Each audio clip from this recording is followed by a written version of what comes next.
Motupi, we're back again on Forex Thesis 2.0. This is the next lesson from the previous one that we're actually looking at. And on this lesson, we're actually going to be speaking about how to pick the right pairs, which is very important that we need to know the pairs that we are going to be trading with, or backtesting, or just picking and trading with. So firstly, it is important to be able to differentiate between major pairs, minor pairs, and exotic pairs, which is easily shown in your platform. Like it appears there, you can simply see that we've got our majors, our minors, our exotic pairs, and also things such as like indices and so on.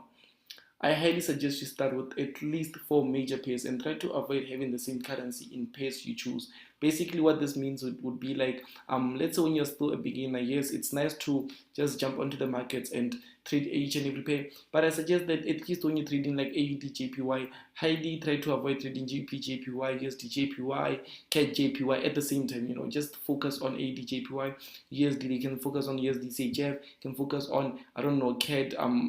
Something that's a bit more different, something that's much more different at the same time. So you need to calculate the pip value on which you learned from the first lessons on the first model, so you know how much you are making or losing per pip. This will help you see on which pair have more value in pip per pip. So basically what this happens is that, like, calculating the pip value, you may find out that one pip would be much more expensive. Let's say if you taking a look at USD JPY, CAD JPY, GBP JPY, and you calculate the pip value. Let's say it depends. Do you want to trade a pair that has much more greater pip or much more cheaper pip? Much more greater chip would mean that one pip is paying you more. Like if it goes one pip in your direction, you get more money. But if it goes one pip against you, you lose more money at the same time. So you need to take a look at calculate the pip value, decide on which you're gonna be trading with. You can either say, I want to be trading currencies that have high pip value, so I'm only going to be focusing on that. And then let's say if you're looking at the one currency, calculate the pip value, see which one is a much more greater one, and then pick it just like that. The currency pair you pick needs to be backtested, so you know which methods works best. This is the most important one. You need to know, like when you picking a specific currency, you need to actually backtest and know about it. So when you're placing trades, you're confident, you know what works, what doesn't work, what strategy to employ, how to enter, how to exit, and all these types of things that you need to know. The right pair will tick all the boxes, and you have will tick all the boxes you have for your required criteria box to ensure you are taking a high probability setup. So this is what the right pair is going to do. It's going to tick all the boxes, and at the same time it's going to allow you to be able to be trading high probability setup, which is what we need.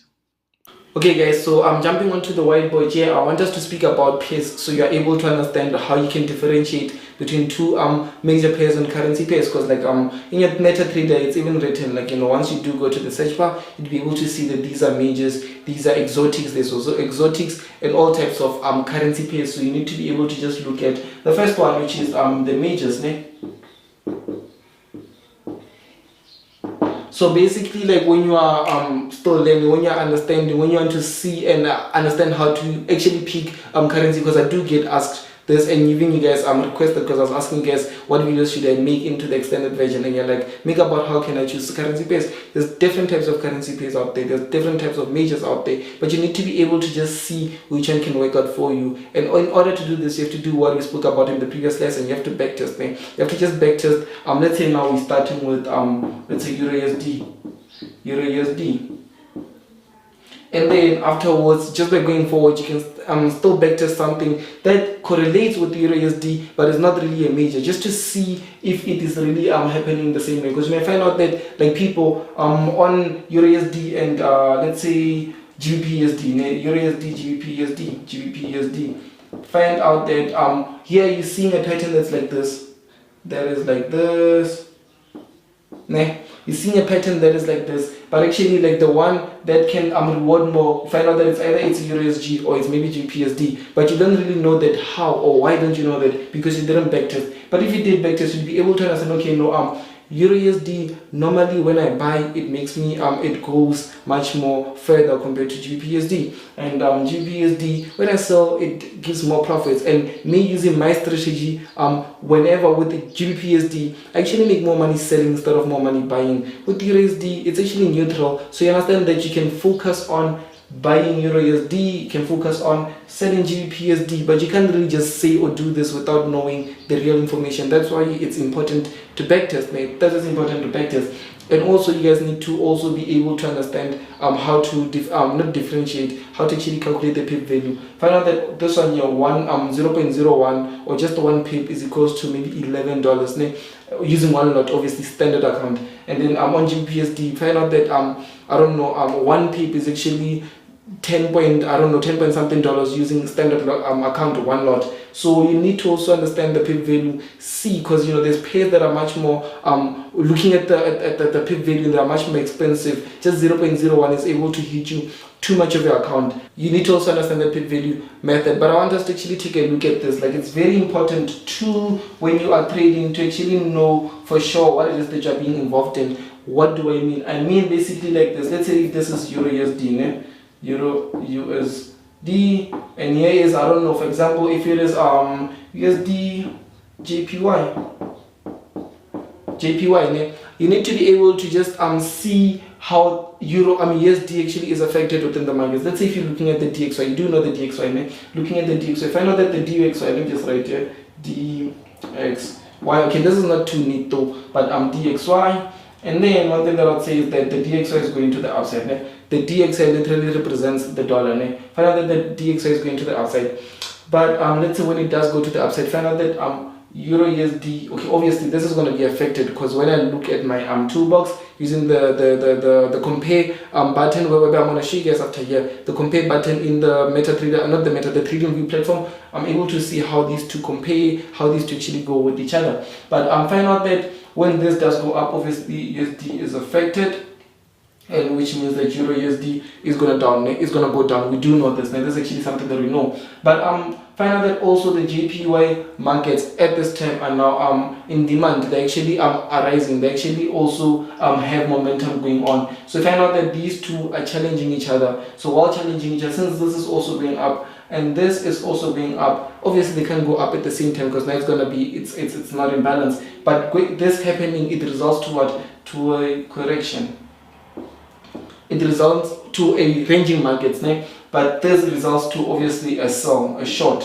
Can you see? So you know for sure that, okay, no, I picked the right pace, so I can differentiate that USD JPY currently is correcting, even though the XY, the dollar index, is going upwards, but at the same time the Japanese markets are also rising. But Euro USD compared to USD is gaining strength, but Euro is not really gaining strength. It's actually losing value. So it means that there's a perfect time for you to actually do that, to sell Euro. So you need to look at that. Make sure that you guys are actually taking notes on these, because it's very important. It's one of those things that that it doesn't really look or seem important, but once you do tweak it, like once you do focus on it, and then you change it, and then you focus much more into detail with it, and you start to analyze, and then maybe you improve it, find out that you can improve your whole trading journey with just 1%. That 1% is going to be exponential in the near future, because like all these things, when they do compound, they compound to something super amazing. So I need you guys to actually take note of this, and then let us jump onto the screen. Okay guys, so picking the right pairs, I mentioned that you need to be able to understand or differentiate the difference between the majors or the minors and exotic pairs, and then you'll be able to just let's say pick the ones that you start let's prefer to start up with. So let's say I pick Euro USD, okay, one of my majors as a GBP USD.